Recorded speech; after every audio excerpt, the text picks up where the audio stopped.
الله الرحمن الرحيم. شیخ العرب الجمارِ باللہ حضرت اقدس حضرت مولانا شاہ کی محمد اختر صاحب نور اللہ مرقدہ کے اشعار ہیں جس کا عنوان ہے تیرے در پر تیرا بندہ با امید کرم آیا.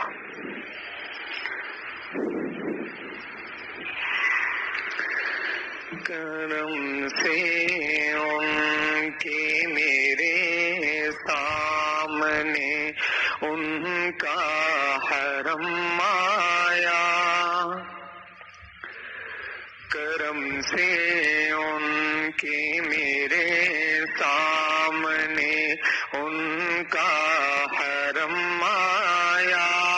ہماری زندگی کا وقت وقت مغتنم آیا. کرم سے ان کے میرے سامنے ان کا حرم آیا. کرم سے رب کعبہ کی دعائیں رد نہیں ہوتی.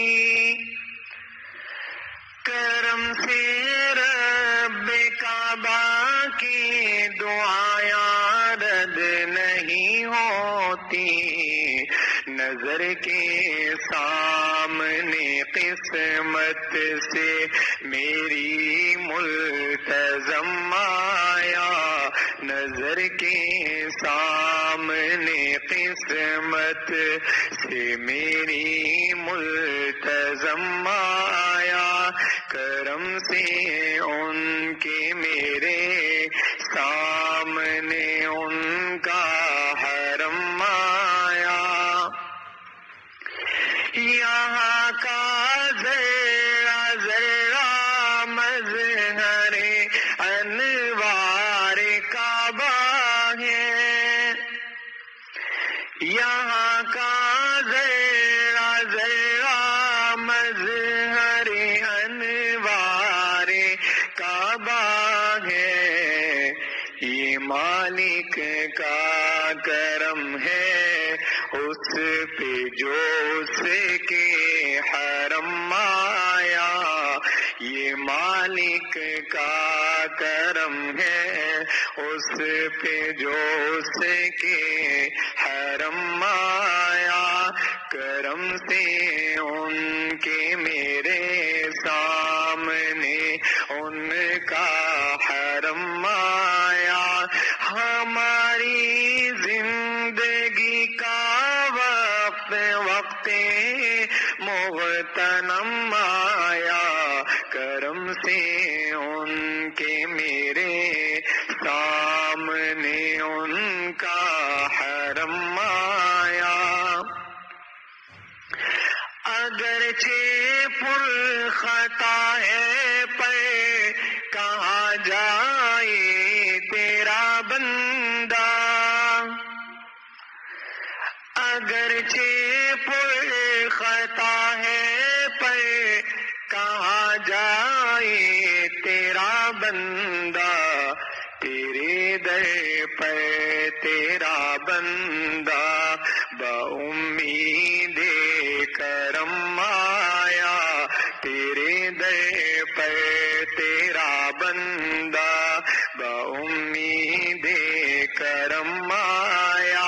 اگرچہ پر خطا ہے پر کہاں جائے تیرا بندہ. تیرے در پر تیرا بندہ با امید کرم آیا. کرم سے ان کے میرے سامنے ان کا حرم آیا. حضرت والا رحمہ اللہ کا مقطع ہے. زبانی شکر قاصر ہے لغت میں دم نہیں اختر.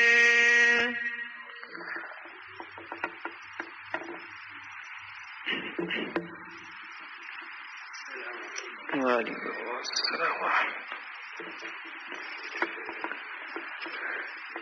زبان شکر قاصر ہے، لغت میں دم نہیں مظہر، میری امید سے زیادہ نظر ان کا کرم آیا، میری امید سے زیادہ زبان شکر قاصر ہے، لغت میں دم نہیں اختر، میری امید سے زیادہ نظر ان کا کرم آیا، کرم سے ان کے میرے سامنے ان کا حرم آیا، ہماری زندگی کا وقت وقت مغتنم آیا، کرم سے ان کے میرے سامنے ان کا حرم آیا۔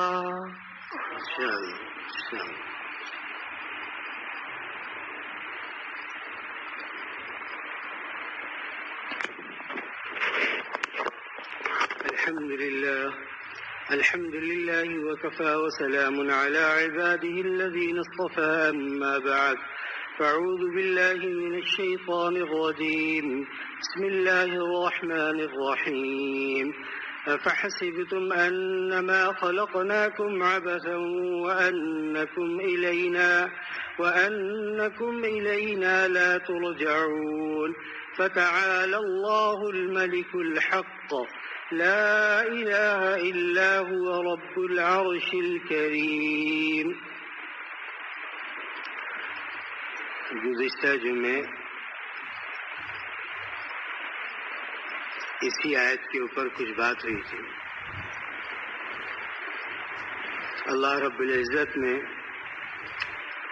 اس پرفتن دور میں، جبکہ ہر وقت ہر روز ایک نیا فتنہ کھڑا ہوتا ہے، دین کے لحاظ سے، دنیا کے لحاظ سے بھی روز ایک فتنہ ہے۔ بعض دفعہ دن میں اتنے فتنے ہیں کہ ہر انسان پریشان ہے۔ اہل دین، اہل علم، علماء اور صلحاء وہ اس چیز پر پریشان ہے کہ امت اللہ سے توبہ نہیں کرتی۔ ان کا مقصد یہ ہوتا ہے بیان کا کہ ہم اور سنانے اور سننے والے رجوع اللہ کریں، کیونکہ جتنے فتنے اور آزمائشیں ہیں، جتنے امتحانات ہیں، یہ سب اللہ رب العزت کی طرف سے، اور جب اللہ کی طرف سے ہیں تو اس کو روکنے والی ذات بھی اللہ کی ہی ہے۔ اگر انسان اللہ سے رجوع نہ کرے، مرکز کی طرف واپس نہ پلٹے، تو وہ اسی فتنوں میں مبتلا ہو جاتا ہے۔ کوئی نہ کوئی فتنہ ایسا ہے کہ انسان پھر اس کے اندر مبتلا ہو کر کے دین سے دور ہو جاتا ہے، اور جب دین سے دور ہو گیا اللہ سے دور ہو گیا، اور جو اللہ سے دور ہو گیا تو اللہ تعالیٰ کو بھی اس کی پرواہ نہیں ہے، کیونکہ اللہ خالق ہے، دنیا مخلوق ہے، دنیا کی ہر چیز مخلوق ہے، خواہ انسان ہو یا خواہ ساتوں زمین اور ساتوں آسمان میں جو چیزیں، سب اللہ کی پیدائش ہے۔ لیکن اللہ نے انسان کو اعزاز و اکرام عطا فرمایا کہ بنی آدم، حضرت آدم کی اولاد میں سے تمام انسان، حضرت آدم کو اللہ نے پیدا فرمایا اور جنت کے اندر رکنے کا حکم دیا۔ تو میں آپ اور آپ کی اہلیہ جنت کے اندر رہیں، لیکن اللہ نے ساتھ میں ایک شرط رکھی فرمایا ولا تقربا هذه الشجرة فتكونا من الظالمین، جنت میں تو رہیں گے لیکن ایک درخت ہے اس کی طرف آپ نہیں جائیں گے، اس کے قریب بھی نہ جائیے گا۔ اور شیطان کی ازل سے اللہ کے بندوں سے دشمنی تھی، کیونکہ اس نے آدم علیہ السلام کو سجدہ کرنے سے انکار کیا، جبکہ تمام مخلوقات نے انسان کو سجدہ کیا۔ آج انسان اور خاص طور پر مسلمان اس کو اپنی عظمت کا خود نہیں پتا کہ میں کون ہوں۔ وہ سمجھتا ہے یہ ساری مصیبتیں جو آ رہی ہیں یہ دوسروں کے گناہوں کا نتیجہ ہے۔ نہیں، پہلے اپنی طرف دیکھے، کیا کہے کہ میرے گناہوں کا نتیجہ ہے کہ یہ پوری دنیا کے اندر اس وقت جو آزمائشیں ہیں، جو مصیبتیں ہیں، یہ اللہ کی طرف سے تو ہیں، لیکن اللہ رب العزت کسی کو ایسے ہی آزمائش میں نہیں ڈالتا۔ دو ہی قسم کے لوگ ہیں اللہ جن کو آزمائش میں ڈالتا ہے، ایک تو وہ ہیں بندے ہیں جن پر جب آزمائش آتی ہے وہ اللہ سے قریب ہو جاتے ہیں، اس آزمائش میں اللہ کو یاد کرتے ہیں، اس آزمائش میں اللہ تعالیٰ کی عبادت کو بڑھا دیتے ہیں۔ اور کچھ بندے ایسے ہیں کہ اس آزمائش کو مصیبت سمجھ کر وہ اللہ سے اور دور ہو جاتے ہیں۔ کیا ساری مصیبتیں ہمارے ہی لیے ہیں، ساری پریشانیاں ہمارے ہی لیے ہیں؟ ہمارے لیے ہیں۔ اللہ چاہتے تھے کہ تم قریب ہو جاؤ، لیکن تم اپنے عمل سے اور اللہ سے دور ہو رہے۔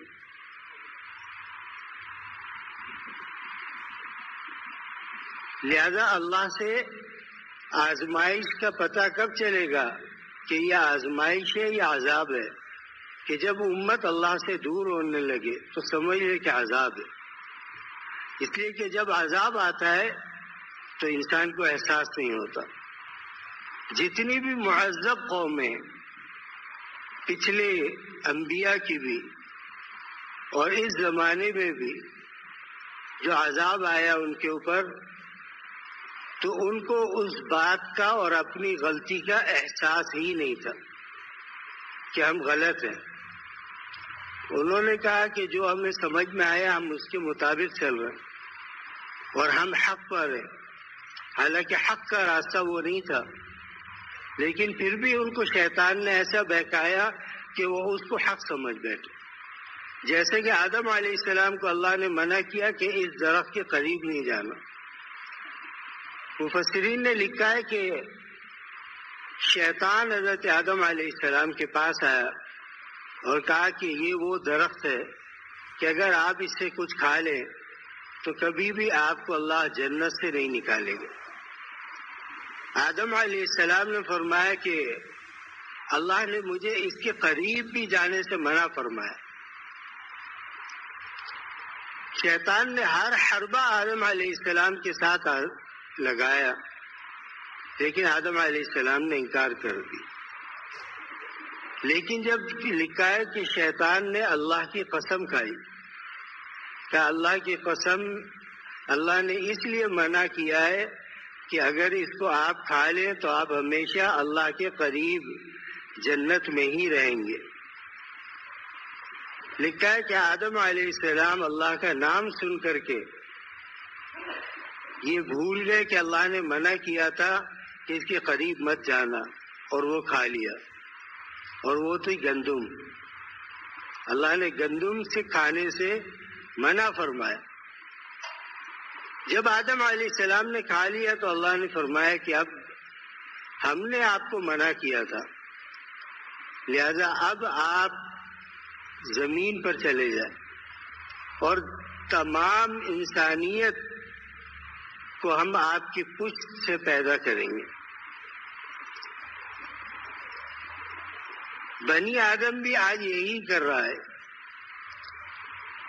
کہ جب کوئی مصیبت آئے وہ اس مصیبت کو اللہ کی طرف سے بجائے کہ اللہ سے قریب ہو وہ اللہ سے دور ہوتا جا رہا ہے، بجائے وہ کہ اللہ کی طرف انابت اور رجوع کرے اللہ سے توبہ کرے، اللہ سے معافی مانگے، اللہ کے سامنے گڑ گڑائے، وہ انسان کیا سمجھتا ہے ظاہری اسباب اگر پورے ہو گئے تو پھر تو کوئی مشکل ہی نہیں ہے، اور ظاہری اسباب کبھی پورے ہوتے ہی نہیں زندگی بھر۔ انسان لاکھ کوشش کر لے ظاہری اسباب کے اندر، اسباب کی دنیا میں رہتے ہوئے سبب اختیار کرنا اس کا تو حکم دیا ہے، لیکن اس صبر پر توکل کر لینا اس کا حکم نہیں دیا۔ فرمایا بیمار ہو تو اس کے بعد کیا ہے، علاج کرانا سنت ہے، لیکن فرمایا کہ اس علاج کے ساتھ ساتھ پہلے اللہ پر توکل کرو کہ اگر علاج ہوگا اور اللہ نے جس چیز میں میرے لیے شفا رکھی ہوگی اسی چیز سے مجھے شفا ملے گی، تو توکل جائز ہے۔ لیکن حضرت جناب رسول اللہ صلی اللہ علیہ وسلم سے جب پوچھا گیا توکل کیا چیز ہے تو آپ نے فرمایا کہ اونٹ کو باندھ دے رسی سے، پھر رسی پر توکل نہ کرے، اللہ پر توکل کرے۔ آج رسی سے نہ باندھ کر کے انسان توکل کرتا ہے کہ اب میں اللہ کے توکل پر اس کو چھوڑتا ہوں، یہ نہیں بھاگے گا۔ نہیں، پہلے توکل اختیار کرو، پھر اس کے بعد اللہ پر بھروسہ رکھو کہ انشاءاللہ آپ کچھ نہیں ہوگا۔ تو پہلے اللہ سے توبہ کرے، توبہ کرنے کے بعد عزم مصمم کرے کہ اللہ ہم دوبارہ نہیں کریں گے، تو اللہ تعالیٰ تمام مصائب کا رخ موڑ دیں گے، تمام مصیبتیں دور ہو جائیں گی، تمام مشکلات دور ہو جائیں گی۔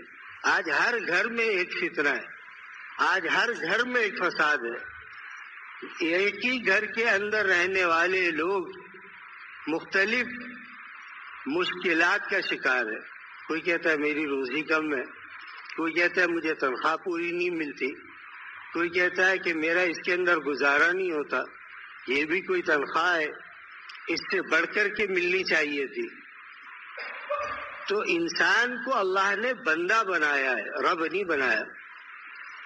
بندہ رب بننے کی جب کوشش کرتا ہے تو پھنس جاتا ہے۔ اللہ نے جو چیز تجھے عطا کی ہے اس چیز کے اوپر راضی رہے کہ اللہ رب العزت نے یہ نعمت عطا کی، اللہ تیرا شکر ہے۔ اگر کبھی کمی ہو بھی گئی تو پچھلے انبیاء کے زمانے کو دیکھے، صحابہ اکرام کی زندگی کا مطالعہ کرے کہ ان کے اوپر آزمائشیں اور ابتلا کس طرح کا تھا۔ ہم تو اس سے بہت اچھے درجے میں، ان کے پاس گھر کوئی بڑے گھر نہیں تھے، اعلیٰ گاڑیاں نہیں تھی، مال و دولت کی ریل پیل نہیں تھی، لیکن پھر بھی وہ اس زمانے میں بھی خوش تھے کہ وہ دین سے قریب تھے۔ انہوں نے رسول اللہ صلی اللہ علیہ وسلم کا زمانہ پایا، اور آپ علیہ الصلوۃ والسلام نے جو ان کی تربیت کی، وہ تربیت کیا کی؟ فرمایا جو ہوگا اللہ کے حکم سے ہوگا، بغیر حکم ربی دنیا میں کچھ نہیں ہو سکتا۔ آج وہ ایمان ختم ہو گیا، آج اللہ کے اوپر کامل بھروسہ انسان کو نہیں رہا۔ انسان کیا سمجھتا ہے میں نے جو اسباب اختیار کیے ہیں یہ کامل ہے، مکمل ہے یہ، اب اس کے بعد اللہ پر بھروسہ کرنا یہ انسان کے ذمے لازم تھا۔ انسان نے کیا کیا کہ اپنی طرف سے جو اسباب اختیار کرنے چاہیے تھے ان کو اختیار کر کر اللہ رب العزت کو بھول گیا۔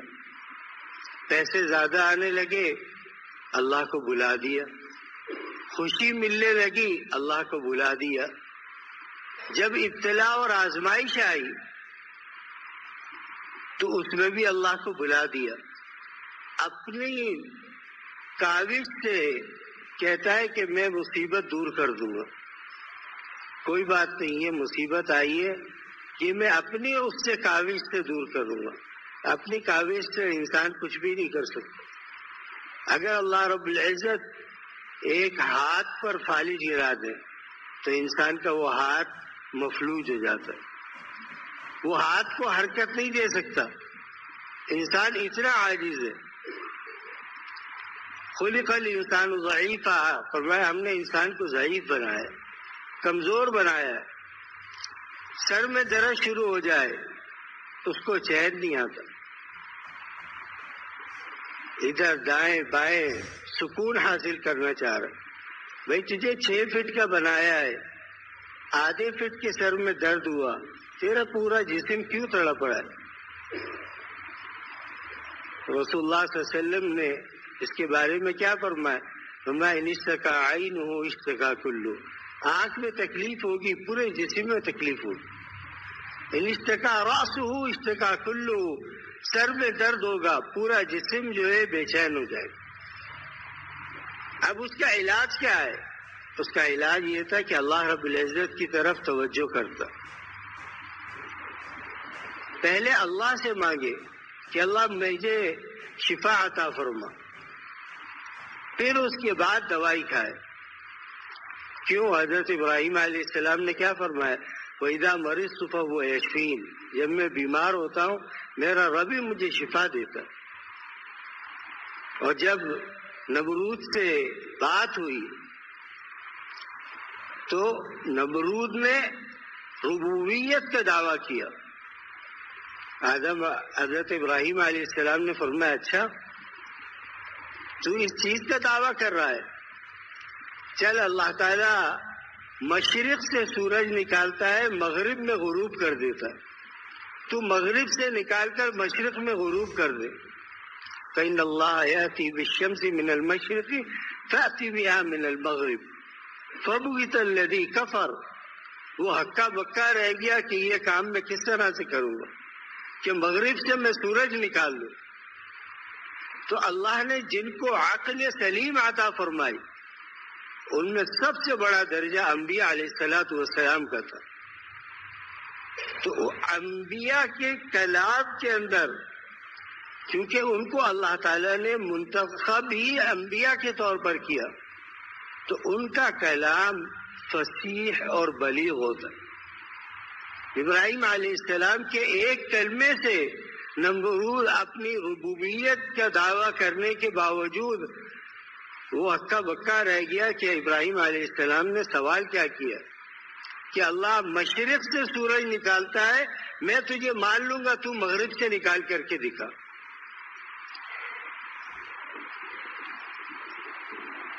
اس لیے انسان کو اپنے اوپر اکڑنا نہیں چاہیے. جس انسان کے اندر اکڑ ہوگی اس کے اوپر آزمائش زیادہ آئی. اپنے اوپر اکڑے نہیں، اللہ کو انسان کا ذوف، انسان کا عجز، انسان کی انکساری، اللہ کو انسان سے یہ پسند ہے. اور جو انسان تکبر کرتا ہے کہ جی میں تو یہ کر لوں گا، میں تو فلاں کر دوں گا، اگر کسی نے مجھ سے ایسا کیا تو میں فلاں یہ اس طرح سے کر دوں گا، اللہ فرماتے ہیں کہ پھر تو میری قوت کو للکار رہا ہے. آجا پھر مقابلے کے اندر. پھر جب اللہ تعالیٰ سے انسان کا مقابلہ ہوتا ہے تو انسان تو پھر عاجز ہے نا. عبادت کے لیے پیدا کیا گیا تھا تو اللہ سے مقابلہ کیوں کرنے لگا؟ اللہ نے جن چیزوں سے منع کیا تو نے ان چیزوں کو معمولی سمجھا. ارے کوئی بات نہیں، یہ تو معمولی چیز ہے. کوئی گناہ اللہ نے اس سے منع کیا، انسان نے سوچا یہ کیا ہے، ہماری عقل یہ کہتی ہے. ہماری عقل کی حد کیا ہے بھائی؟ ہماری عقل، دماغ جب اتنا سا ہے تو عقل بھی تو اتنی سی ہوگی. اللہ وحدہ لا شریک نے جب انسان کو پیدا کیا تو اس کی وحی کی ابتدا وہاں سے ہوتی ہے جہاں سے انسان کی عقل ختم ہو جاتی ہے. اور انسان اپنی عقل پر نازا ہے کہ ہماری عقل یہ کہتی ہے. ہم عقل کے تابع نہیں، ہم شریعت کے تابع. ہم عقل کے تابع نہیں، ہم شریعت کے تابع. ہم اللہ کے بندے. ہمیں توکل اللہ پر کرنا چاہیے. توبہ اللہ سے کرنی چاہیے، معافی اللہ سے مانگنی چاہیے، لیکن انسان اللہ کو آج بھلا بیٹھا۔ کیا ہوتا ہے اس سے؟ ہم بھی اسی طرح سے چلے جیسے کہ اہل دین چل رہے، دنیا دار لوگ چل رہے ہیں۔ اللہ نے ان کو انبیاء کا وارث فرمایا، یہ وارثین انبیاء ہے۔ لیکن آگے اللہ نے شرط بیان کی علماء کے لیے کہ فرمایا ان العلماء ورثۃ الانبیاء، علماء انبیاء کے وارث ہیں، لیکن فرمایا کہ مال و دولت میں نہیں، دین کے اندر وارث۔ مال و دولت کے اندر وارث نہیں ہے۔ مال و دولت تو اللہ نے فرعون کو کم دیا تھا، حامان کو کم دیا تھا، نمرود کو دنیا کم دی تھی۔ اللہ نے یہ سب چیزیں دینے کے باوجود بھی ان کو کبھی چین و سکون نہیں دیا۔ کیوں؟ انہوں نے اپنے مال کے اوپر توکل کیا۔ اللہ نے فرمایا تیرا مال تجھے کہاں سے سکون دے گا جب تک میں دینا نہ چاہوں؟ تو لاکھ کوشش کر لے، کما کما کما کما کر کے تو اتنا کما لے کہ تیری عقل بھی نہ ہو کہ میں وہاں تک پہنچوں گا۔ فرمایا پھر بھی سکون تیرے پاس نہیں ہے، سکون کی کنجی میرے پاس ہے۔ تو مجھے چھوڑ کر کے اگر سکون کی کنجی ڈھونڈے گا تو پھنس جائے گا۔ میری اطاعت کر، مجھ سے مانگ، میں تجھے عطا کروں گا۔ میرے سامنے سجدے میں سر رکھ۔ اسی لیے فرمایا کہ انسان اللہ سے سب سے زیادہ قریب جب ہوتا ہے جب انسان حالت سجدہ میں ہو۔ حالت سجدہ میں کیا ہے؟ حکم ہے کہ جب سجدے میں جاؤ تو پہلے پیشانی رکھو، پھر اس کے بعد ناک رکھو، اور جب ناک رکھ دی تو انسان کیا کہتا ہے؟ جو متکبر انسان ہے وہ کیا کہتا ہے؟ میں تجھے اتنا تنگ کروں گا تو ایک دن میرے در پر آ کر ناک رگڑے گا۔ اور جب انسان نے بغیر کسی آزمائش کے اللہ کے سامنے ناک رکھ دی تو کیا اس نے اپنے عمل سے کیا ظاہر کیا؟ اللہ کوئی آزمائش نہیں، کوئی مصیبت نہیں، پھر بھی تیری عبادت کے لیے میں اپنی پیشانی اور اپنی ناک تیرے سامنے رکھتا ہوں۔ کیا مطلب؟ اپنی عاجزی کو بیان کر رہا ہے، اپنے تکبر کو بیان نہیں کر رہا انسان، اپنی عاجزی کو بیان کر رہا ہے۔ اللہ نے فرمایا جب تو عاجز ہو جائے گا تو تو مجھ سے سب سے قریب ہوگا۔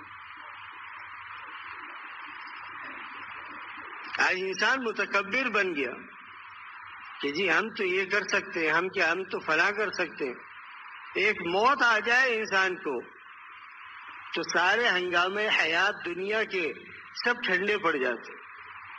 مر گیا انسان، محل کے اندر ہے، لیکن اب کوئی چیز اس کے لیے فائدہ مند نہیں ہے۔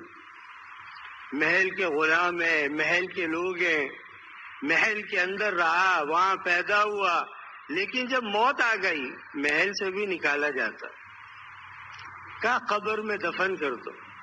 اللہ نے فرمایا دیکھو تجھے مٹی سے پیدا کیا تھا، مٹی میں واپس تجھے لیا۔ منها خلقناکم وفیہا نعیدکم ومنها نخرجکم تارۃ اخری۔ فرمایا جب قبر پر مٹی ڈالو، رسول اللہ صلی اللہ علیہ وسلم نے فرمایا کہ کسی مسلمان کی قبر پر جب مٹی ڈالو تو یہ آیت پڑھو۔ اللہ فرماتے ہیں کہ ہم نے اسی میں سے تجھے پیدا کیا، وفیہا نعیدکم، اور پھر اسی سے دوبارہ ہم تجھے پیدا کریں گے، تارۃ اخری، پھر تو لوٹ کے ہمارے پاس آئے گا۔ تو نے دنیا کی زندگی اور دنیا کے عیش کو دائمی سمجھ لیا۔ دنیا کا نہ عیش دائمی ہے نہ دنیا کا غم دائمی ہے۔ دنیا کا عیش بھی عارضی ہے اور دنیا کا غم بھی عارضی ہے۔ کسی کہنے والے نے کیا خوب کہا، اس نے کہا کہ جب سے مجھے یہ پتا چلا کہ امیر اور غریب دونوں کے خواب ایک جیسے ہوتے ہیں تو مجھے اللہ کی وحدانیت پر یقین آ گیا۔ یہ نہیں ہے کہ اللہ تعالیٰ عمراء کو تو خواب اور دکھائے اور غرباء کو خواب اور دکھائے۔ اللہ وحدہ لا شریک، انسان عاجز ہے۔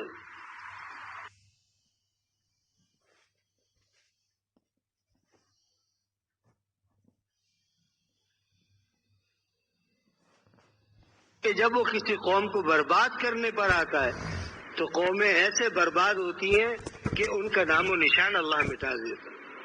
جنہوں نے اللہ کی نافرمانی کی، اللہ کی اطاعت نہیں کی، اس وقت کے انبیاء کی اطاعت نہیں کی، اللہ نے ان کو ایسا برباد کیا کہ وہ حیران رہ گئے کہ ہم جیسے طاقتور تھے، ہم سے بڑھ کر کوئی نہیں تھا۔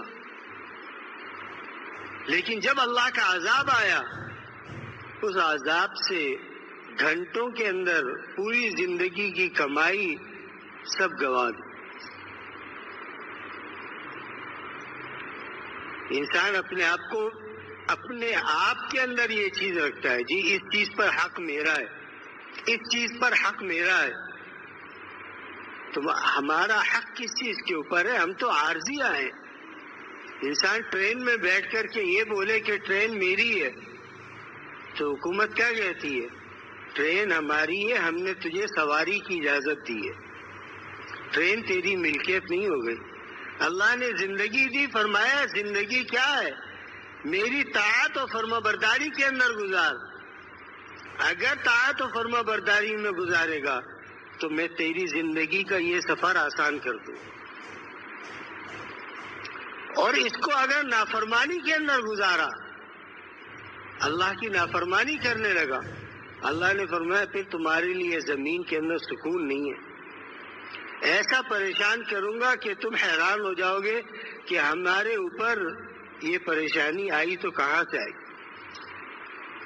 یہ مصیبت اور یہ آزمائش آئی تو کہاں سے آئی۔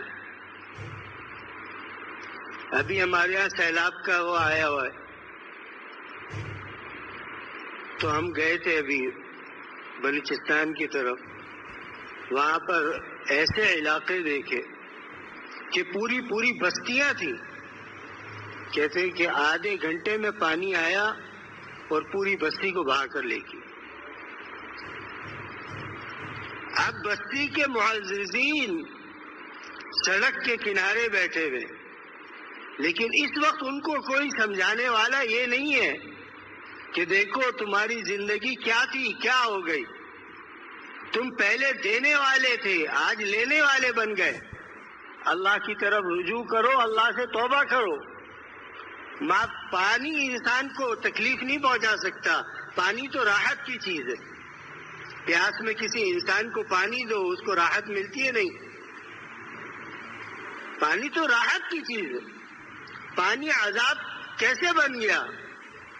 اللہ کی جب فرما برداری چھوڑی اور اپنے اوپر ناز ہو گیا، اللہ نے اسی پانی کو، رحمت کو اللہ نے عذاب سے تبدیل کر دی۔ بڑی بڑی بستیاں، پوری کی پوری بستیاں تباہ ہو گئی۔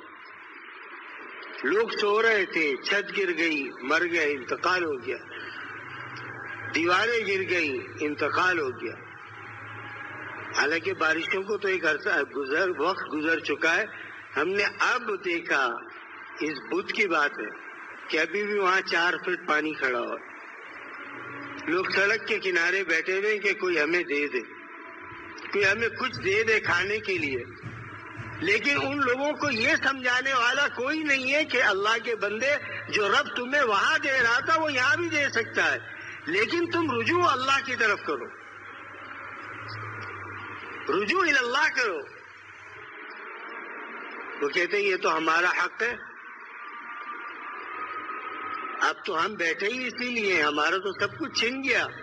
جس نے چھینا ہے وہ دینا بھی جانتا ہے، اور اس نے تمہیں پہلے دیا، دینے کے بعد تمہیں آزمایا، اور تم نے کیا سمجھا کہ اب یہ سارا کام، ساری زندگی اب ہمیں مانگ کر کے کھانا ہے؟ نہیں۔ اچھے بھی لوگ ایسے بھی تھے کہ جنہوں نے کہا کہ اگر ہمیں خشک زمین مل جائے ہم کام کر سکتے ہیں، محنت کر سکتے ہیں، پھر دوبارہ اپنے پاؤں پر کھڑے ہو سکتے ہیں۔ اور ایسے بھی ملے کہ جنہوں نے کہا کہ اب تو پانی نے سب کچھ چھین لیا، اب تو لوگ جو لا رہے ہیں یہ ہمارے لیے لے کر کے آئے، اس پر ہمارا حق ہے۔ فصلیں تباہ ہو گئی، گھر تباہ، بربادی، ویرانی چھائی ہوئی ہے۔ جب اللہ کا عذاب آتا ہے دوستو ایسے ہی آتا ہے۔ وَحَبِطَ أَعْمَالُهُمْ وَهُمْ لَا يَشْعُرُونَ، اللہ فرماتے ہیں ہم ان کی نیکیاں ضائع کر دیتے ہیں اس حال میں کہ ان کو اس کا احساس بھی نہیں ہوتا۔ اگر وہی لوگ اللہ کی طرف رجوع کریں، کیونکہ ایک انسان نہیں، ایک حکومت بھی ان کو پوری زندگی بٹھا کر نہیں کھلا سکتی، کھلا لے گی؟ یہ تو ابھی جوش ہے کہ لوگ سامان لے کر جا رہے ہیں، کوئی کپڑا لے کے جا رہا ہے، کوئی کھانا لے کے جا رہا ہے، کوئی کچھ لے کے جا رہا ہے، وہ سکون میں۔ لیکن جب یہ بند ہوگا پھر اس کے بعد کیا ہوگا؟ اس کے بعد کا سوچے نا، اس کے بعد کا حل، پورا حل کیا ہے کہ اللہ کی طرف رجوع کرنا۔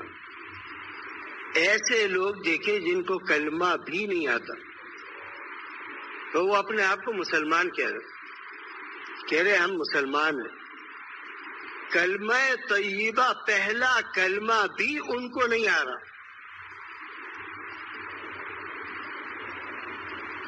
زندگی بھائی تم یہاں پھر زندگی کیا کر رہے تھے؟ کاشتکاری کر رہے تھے، باغات تھے، کیلے کی فصل تھی، کپاس کی فصل تھی، ساری فصل جل کے تباہ ہو گئی۔ اب اسی فصل کے اندر اتنا پانی کھڑا ہے کہ اترنے کے لیے کوئی تیار نہیں۔ جب آزمائش آئی تو اب لوگوں کی طرف رجوع مت کرو، اللہ کی طرف رجوع کرو، اللہ غلطی ہوئی معاف کر دے، آئندہ ایسا نہیں کریں گے، آئندہ اس طرح نہیں کریں گے۔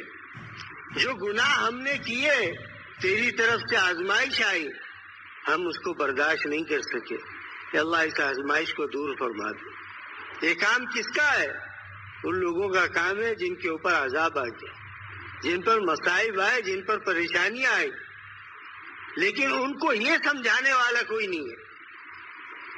روٹی دینے والے تو موجود ہیں، کپڑا دینے والے تو موجود ہیں، لیکن یہ بات سمجھانے والے موجود نہیں ہے کہ اللہ کے بندے تم پر عذاب آیا کیوں؟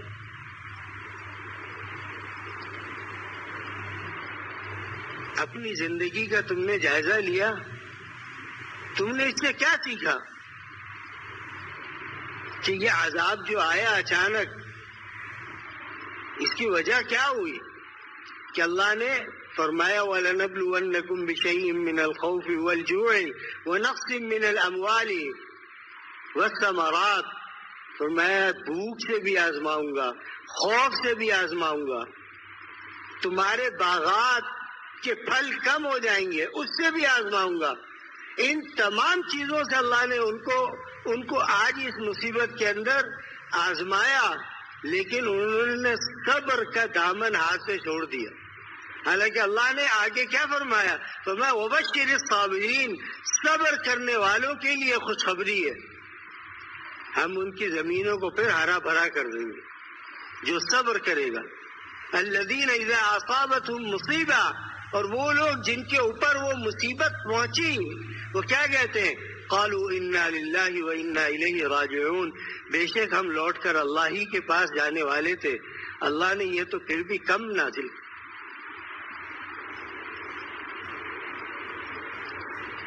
ہاں مسلمانوں کو چاہیے ان کی مدد کریں، لیکن اس کے ساتھ ساتھ ایک جماعت ایسی چاہیے جو ان کو دین سکھائے، جو ان کو اللہ کا تعارف تو بتلائے کہ تم مسلمان ہو، نام تمہارا مسلمان ہونے سے تمہاری انٹری مسلمانوں میں نہیں ہوتی، مسلمان ہونے کے لیے شرائط چاہیے۔ کلمہ نہیں آتا، نماز نہیں آتی، اور سڑک کے کنارے بیٹھے ہوئے ہیں، پھر بھی ٹی وی چل رہا ہے، پھر بھی موبائل لے کر کے بیٹھے ہوئے۔ اللہ نے جس وجہ سے تمہارے گھر، ان کے گھر گر گئے، اللہ نے ان کی زمینیں ان سے لے لی. اب 4 فٹ پانی کھڑا ہے, اس کے اندر کون انسان گھر میں جائے گا؟ رہ سکتا ہے انسان؟ نہیں رہ سکتا. اب اللہ نے جب آزمائش میں ڈالا تو اب کیا ہے؟ رجوع اللہ کرو. یا اللہ غلطی ہوئی, اللہ ہم معافی چاہتے ہیں. کوئی انسان معافی کا طلبگار نہیں ہے.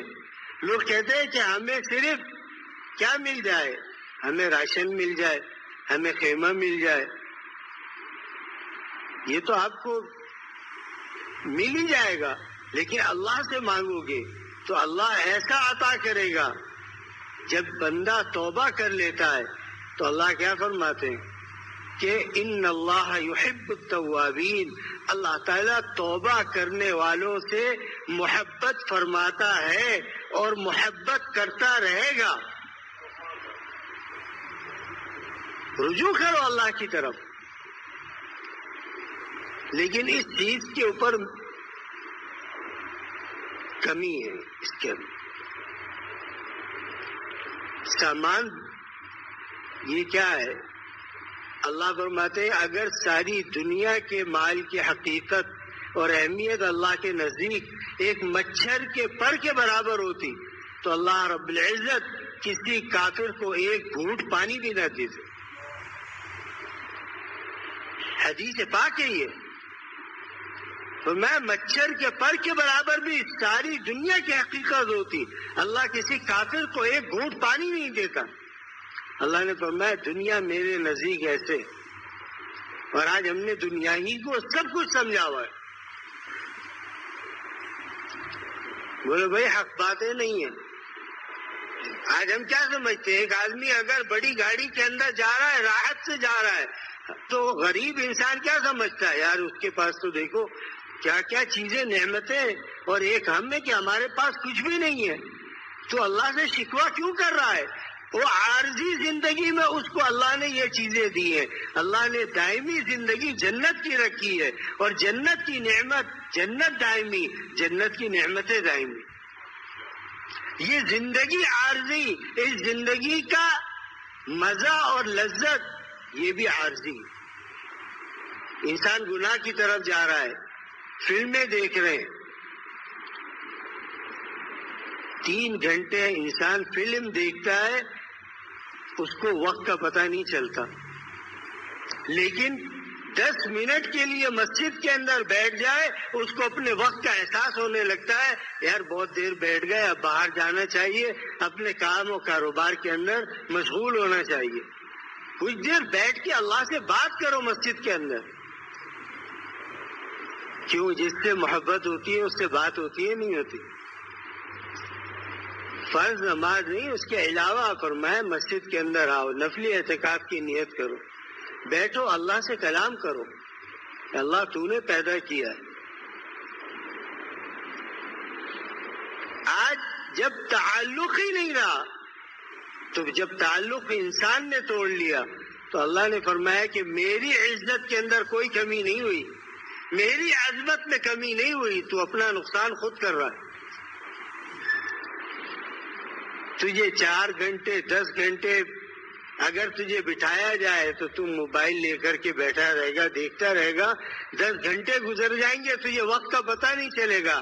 اور کوئی کہہ دے 2 رکعت نماز پڑھ لو, تو اس کو وقت کا احساس ہوتا ہے کہ نماز کے اندر مولوی صاحب, امام کو لوگ ڈانٹ رہے ہوتے ہیں, امام صاحب آپ کو وقت کا نہیں پتا, 1 منٹ اوپر ہو گیا, آپ کیا کر رہے تھے؟ شرم نہیں ہے انسان کے اندر.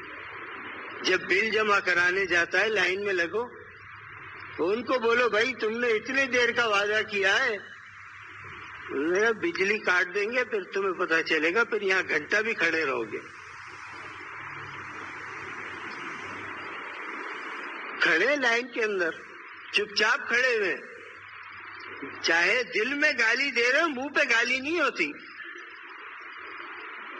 اب ٹیلی فون کا بل جمع کرانا ہے, بجلی کا بل جمع کرانا ہے, فلانی چیز کرنی ہے, اس کے لیے لائن میں کھڑے ہوئے.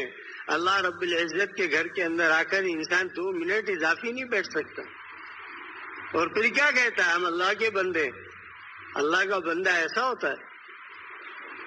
انسان کو سفر پر گیا ہے، واپس آیا، بھائی مل جائے، بھائی سے بات کرتے ہوئے، آج کے زمانے میں تو خالی سلام کر لے یہ کافی ہے، پہلے زمانے میں بھائی سے بات کرتے ہوئے انسان کو وقت کا پتہ نہیں چلتا تھا، کسی محبوب سے، کسی عورت سے عشق ہو گیا، بات کرتے وقت پتہ نہیں چلتا تھا، اب تو اس سے بڑھ کر کے چیزیں نکل آئیں، جن کو دین کا نام دے کر کے پیش کیا جا رہا ہے، صاحب یہ دینی چیز ہے۔ پچھلے دن میں مجھ سے ایک صاحب نے کہا کہ میرے پاس کچھ رقم ہے، میں نے بینک کے اندر رکھوانی ہے، کون سا بینک اسلامی ہے میں اس کے اندر رکھواؤں؟ میں نے کہا کون سا بینک اسلامی ہے؟ نام اسلامی ہے، کام وہی ہے، صرف اسلام کا لفظ آگے لکھ دیا گیا، مسلمان اس کے اندر گھس گئے۔ سود سود ہے، اس کو کچھ بھی نام دو، اس کو حرام حرام ہے۔ شراب کو اگر کیا کیا جائے کہ یہ اسلامی مشروب ہے تو کیا شراب حلال ہو جائے گی؟ بولو بھائی، سود سود ہے۔ بکرے کے گوشت میں اور کتے کے گوشت میں جیسے فرق ہے، اسی طرح سود کے اندر ہے۔ رسول اللہ صلی اللہ علیہ وسلم نے کیا فرمایا تھا؟ فرمایا قرب قیامت کے اندر کوئی گھر ایسا نہیں ہوگا جہاں سود کا دھواں نہ پہنچے۔ ہمارے استاد نے فرمایا، جن سے ہم نے بخاری جلد اول پڑھی، فرمایا کہ آج کے زمانے میں جو کرنٹ اکاؤنٹ ہے یہ سود کا دھواں ہے، کہ وہ کہتے ہیں کہ جی ہم آپ کو اس کے اوپر نفع تو نہیں دیں گے لیکن آپ ہمارے پاس محفوظ کرا سکتے ہیں۔ فرمایا کہ جب وہ سود میں گھومتا ہے تو دھواں لگ گیا، آپ جب گھر لائے تو اس کا دھواں تمہارے گھر کے اندر موجود ہے۔ رسول اللہ صلی اللہ علیہ وسلم نے غلط نہیں فرمایا، اللہ کے نبی کی کوئی بات ایسی نہیں ہے جو غلط ہو جائے۔ فرمایا سود کا دھواں ہر گھر میں پہنچے گا، آج ہر گھر میں۔ تو بات میں یہ کر رہا تھا کہ انسان اکڑے نہیں، اللہ کے سامنے عاجزی اور انکساری رکھے کہ اللہ میں عاجز ہوں، میں تو بے بس ہوں، مجھ سے کیا ہو سکتا ہے۔ اگر اللہ نہ چاہے تو کتنے انسان ایسے اسپتالوں کے اندر ہے کہ جو ایک نوالا نہیں کھا سکتے، ڈاکٹروں نے ناک سے ان کے پائپ پاس کیا، ان کے معدے کے اندر ڈالا ہے اور انجیکشن کے ذریعے ان کو کھانا دیا جاتا۔ اللہ نے منہ دیا تھا کھانے کے لیے، جب انسان نے اسی منہ سے غیبت شروع کی، اسی منہ سے جھوٹ بولنا شروع کیا، اللہ نے اس کا منہ ہی بند کر دی۔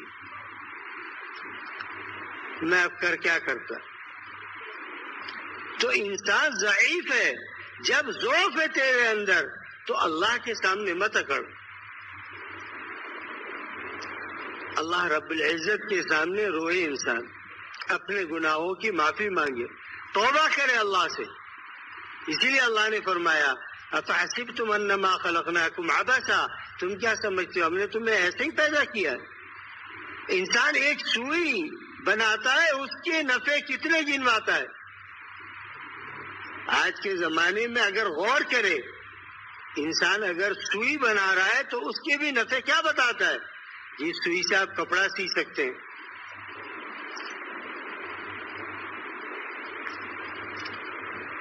اب تو ہر کام مشین سے ہو رہا ہے نا، سارے کام۔ کہتے بینک میں بل جمع کرانا ہے، اس کی ضرورت نہیں ہے، فلانی ایپ ہے اس کے اندر آپ اپنے پیسے رکھیں، وہیں سے اپنے بجلی کے بل جمع کرا دیں، گیس کے بل جمع کرا دیں۔ تو انسان کی سب کام کم ہو رہے ہیں نا۔ تو انسان کا جب کام کم ہوا تو انسان کو کیا ہونا چاہیے؟ اپنے آپ کو ہلکا محسوس کرنا چاہیے۔ ایسا ہی ہے نا بھائی، جب انسان سے کام کم کر دیا جائے تو انسان کیا سمجھتا ہے؟ ایک انسان کی 12 گھنٹے کی ڈیوٹی ہے، 10 گھنٹے کر دی جائے تو کیا کہتا ہے؟ 2 گھنٹے کی 2 گھنٹے کا مجھے آرام مل گیا. لیکن جتنی ترقی کی طرف انسان جا رہا ہے اتنی ہی زیادہ مصیبتوں میں پھنستا جا رہا ہے. کیا وجہ ہے؟ کہ اللہ رب العزت نے اس چیز کے لیے نہیں پیدا کیا تھا کہ تم دنیا کے اوپر ریسرچ کرو کہ انسان ہم چاند پر پہنچ جائے. کوئی کہتا ہے چاند کے اوپر زمین بک رہی ہے، اب لوگ وہاں گھر بنائیں گے.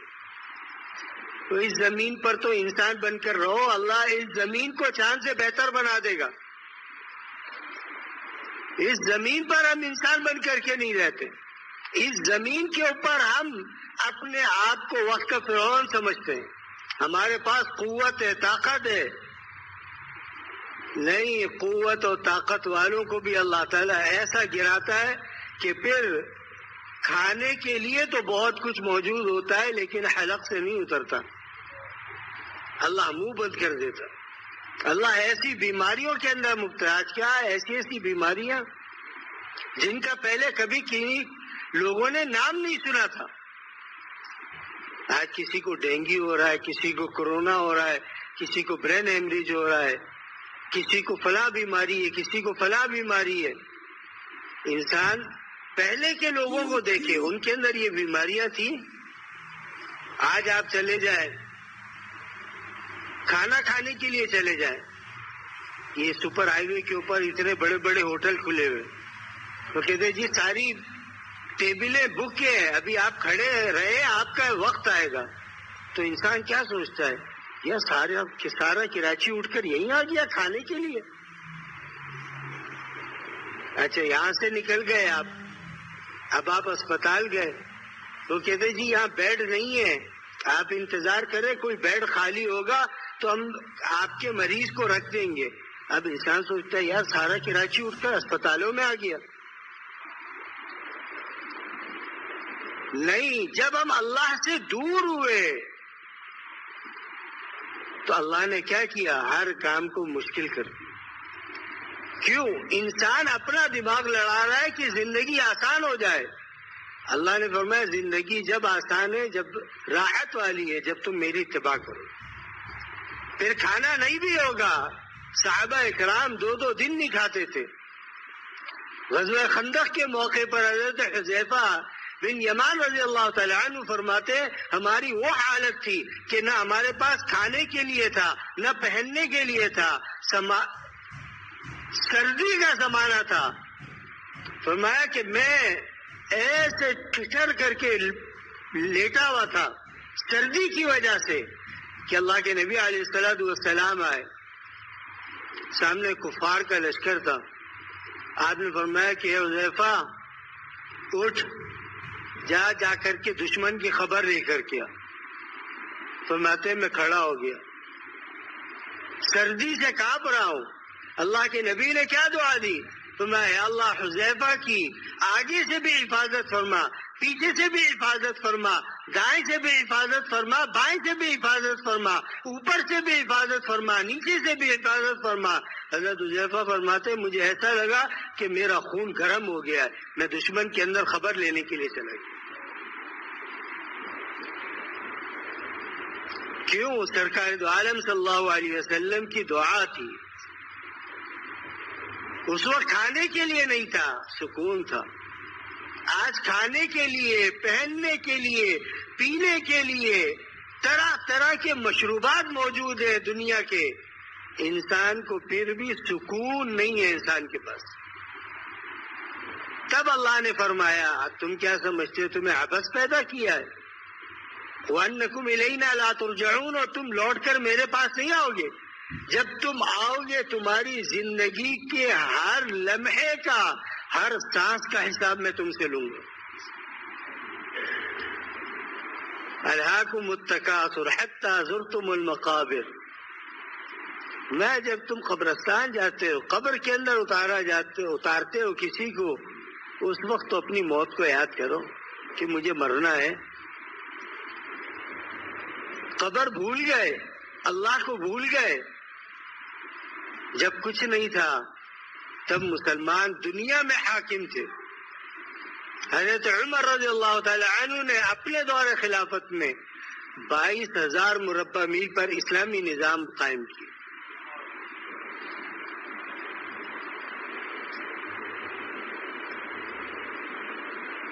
22 لاکھ مربع میل پر اسلامی نظام قائم کیا. لیکن خود کی حالت کیا ہے کہ جب سو رہے ہیں تو سر کے نیچے پتھر ہے، اور جب کسرا فتح ہوا ہے، کسرا اس وقت کے زمانے کیا یہ سمجھے کہ اسرائیل تھا، جب وہ فتح ہوا ہے حضرت عمر رضی اللہ تعالیٰ عنہ کے پاس صحابہ نے مال غنیمت بھیجنا شروع کیا. مال غنیمت اونٹوں کے اوپر لاد کر کے، سونا اونٹوں پر لدا ہوا آ رہا ہے. آج اتنا سونا تو ایک دکان کے اندر اگر کچھ ہو تو 2 گارڈ کھڑے کرتا ہے کہ کوئی لوٹ کر کے نہ لے جائے. 8 تالے اس کے اسپیشل مضبوط والے ہوتے. اس زمانے میں صحابہ کو ان چیزوں کی فکر نہیں تھی. اونٹ کے اوپر سونا لد کر کے آ رہا ہے، اور امیر نے کیا لکھا؟ فرمایا کہ اے عمر، میں نے امانت اور دیانت کے ساتھ ایک سوئی کے برابر بھی میں نے اس میں خیانت نہیں کی. جتنا مال تھا میں نے آپ کی طرف روانہ کر دیا. ورنہ اتنا سونا ہو تو ہم کہ یار 2-4 تو نکال کر رکھ لو، ہمارے بھی تو کام آئے گا، ہماری بھی تو اولادیں ہیں، ہم بھی کچھ کر لیں گے. لیکن اس وقت صحابہ کو پتا تھا سونے کے اندر سکون نہیں ہے، سکون اللہ کی یاد میں. حضرت عمر رونے لگے کہ اللہ تو نے مجھے ایسے صحابہ دیے.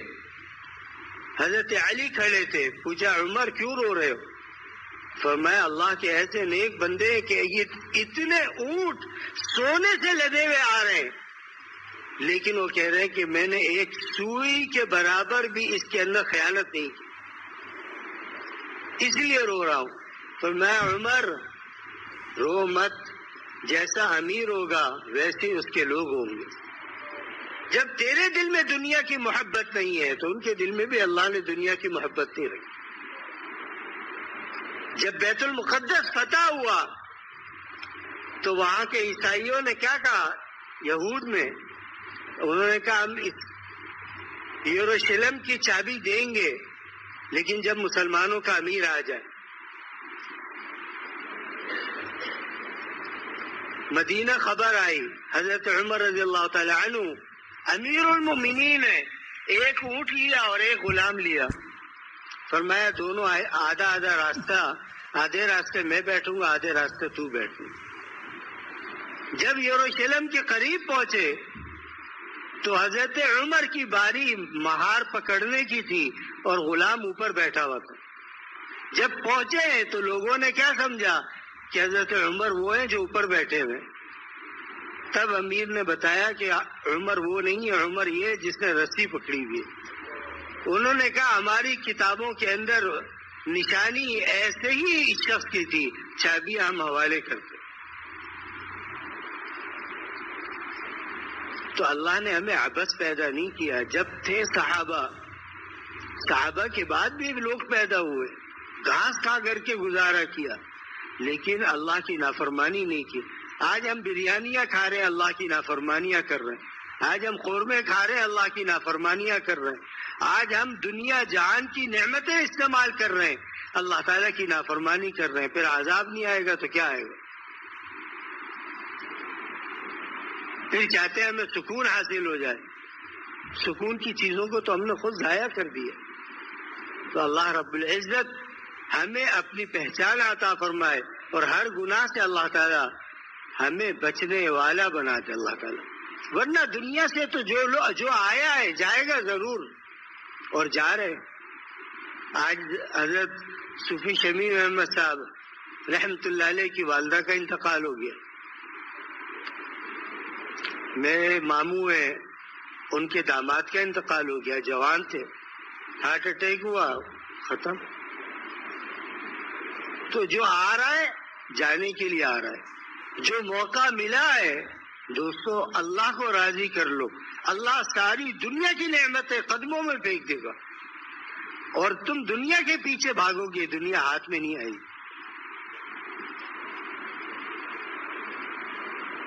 ایک صاحب نے لکھا ہے کہ میرے گھر والے اور ہم سب مسلمان اور سارے انسان 100% اللہ والے ہو جائیں اور اللہ کاروبار میں آسانی، خیر و عافیت و برکت عطا فرمائے، آمین۔ کاروبار میں بیمار بھی ہوں، کاروبار میں کافی پریشانی ہے، کاروبار میں برکت کے لیے دعا فرما دے، اللہ ہمارے گھر والوں کو اللہ والا بنا دے، آمین۔ الحمد لله رب العالمين والعاقبة للمتقين والصلاة والسلام على سيد الانبیاء والمرسلین نبینا محمد وعلى آلہ وصحبہ اجمعین۔ اللہ ہمارے تمام گناہوں کو معاف فرما، رحم و کرم، فضل و عنایت و عافیت فرما۔ اے اللہ صوفی شمیم صاحب کی والدہ کی بھی مغفرت بے حساب فرما۔ میرے ماموں کے داماد کا جو انتقال ہوا، اللہ ان کی بھی بخشش بے حساب فرما، جنت الفردوس میں اعلیٰ مقام عطا فرما۔